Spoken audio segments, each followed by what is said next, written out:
The idea that the First Amendment protects offensive speech, uncivil speech, and extremist rhetoric is something that helps the idea of division and helps individual freedoms with people sometimes that don't sometimes.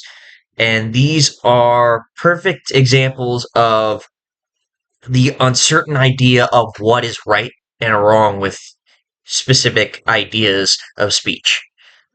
The First Amendment protects offensive speech by saying uh, the idea that the word offensive is very vague in nature, um, mostly identifiable in a way. And what is offensive to someone may not be offensive to another person.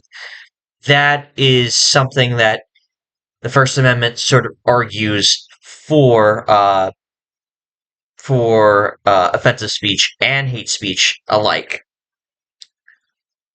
So for someone on the right side of things, uh, says, "Hey, I don't think water is a good drink. I think Powerade's better," and someone gets offended over, you know, someone that likes drinking water gets offended and says, "No, that's not right.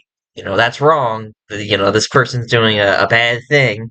Well, to that person that drinks water, it's not going to be. It, of course, is going to be offensive to them because they find it offensive, even though it's not going to be offensive to everyone else because some people might actually like Powerade more than water.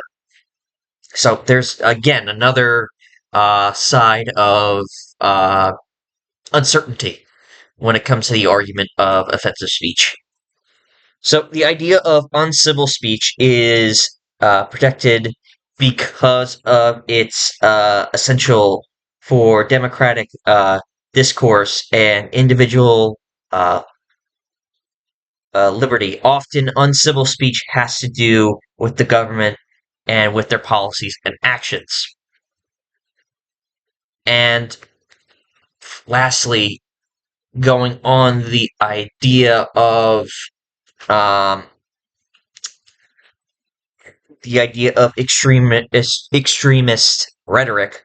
Um, it that mostly is the idea of someone's taking it to the extreme, which is most of the time terrorism or a terroristic threat or something along those lines. The weird thing is, extremist rhetoric can also sort of be along the lines of uh, offensive speech, where it is to some people uncertain to what that specific person is or is saying. Um, or specific actions as well, like again, terroristic acts. So to one person, this person that committed this horrible act might be a terrorist. To other people, this person might be a hero or uh, a freedom fighter, if better said.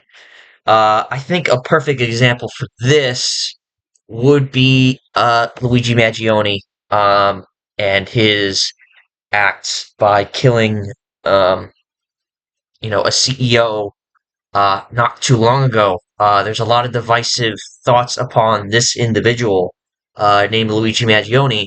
Some people think that he carried out a terroristic action or a terroristic idea, which is, of course, murdering someone. Well, so there's some people that actually believe that he is a hero and they celebrate him and they see he's a freedom fighter. They say he's a freedom fighter. So again, it's the idea of sort of a gray area of not being not being certain on, is this person a bad person, or is this person a terrorist, or is this person a just someone that's fighting for a bigger message or a bigger freedom. So, uh, so the government tracks and listens to any extremist rhetoric that could raise red flags, such as like threats and major actions taken as well. terroristic actions that are taken as a way to mitigate terrorist acts without censorship, which allows us, as people, normal folk, to retain freedom of speech, with keeping political threats down. So basically, in a way, people like you and me, we would not commit terroristic acts. We would not commit terroristic uh, ideas. But who knows? Maybe your neighbor could commit this a certain act that's terroristic. Um, the government steps in when it is necessary to step in for a terroristic threat. There is limits to there were limits to airing of grievances and the idea of not agreeing with a political idea, and that's where extremist rhetoric comes in. Um, and to be perfectly honest, again, people view these people in different ways. People view some some people that are murderers or terrorists, or some people who are murderers as terrorists, and some people view these people as, uh, again, freedom fighters or heroes. That's the the oddly beauty. No, I shouldn't say beauty, but the odd gray area of how freedom of speech is sort of committed, and it's oddly sort of, how do I say this? Very therapeutic in a way. Um, for us as American citizens to develop our own opinions on these said people like Luigi Maggioni, because he's a very sort of divisive figure, and people tend to look at him in two different ways. And again, it sort of, in a way, protects our policies of freedom of speech or freedom of thought as well, by looking at these people in a sort of different lens. Look at him as the bad guy, or look at him as the freedom fighter. Definitely adds into our freedoms a little bit.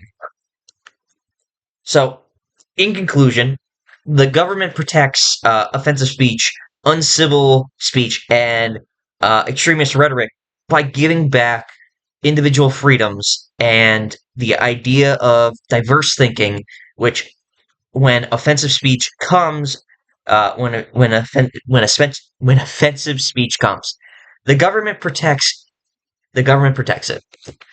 There is no true definition of offensive and extremist rhetoric. So, what can be extreme for some might be freedom of speech for others, and that's the beauty of our idea of freedom of thought and freedom of speech as a group. And that's why the First Amendment protects these policies, even though they are problematic, even though they do cause problems for society and everything like that. It benefits the idea of freedom of speech, even though it comes at a cost of a lot of uh, a lot of just human decency. So, what do you sacrifice? The idea of freedom of speech, freedom of thought, freedom of ideas, or the idea of humanity, the idea of human decency? Which idea do you want to keep? Um, so there needs to be sacrifices for some things, and the First Amendment provides, unfortunately, a sacrifice uh, for the idea of humanity over the idea of freedom. So it holds the idea of freedom in high regard. So when you're thinking of arguing in at the dinner table about Luigi Maggioni, or saying he's a terrorist, or saying he's a freedom fighter, that just so you know, he committed extremist rhetoric. It's something that we have the advantage over, which is we have the freedom to have these opinions about these people, to give different thoughts about what these people are thinking and what is um, offensive and what is not offensive, what is right and what is wrong. It's subjective. That's the idea of freedom as a whole and freedom of speech as a whole. It's subjective, and we give our each individual opinions and each individual freedoms to express those ideas.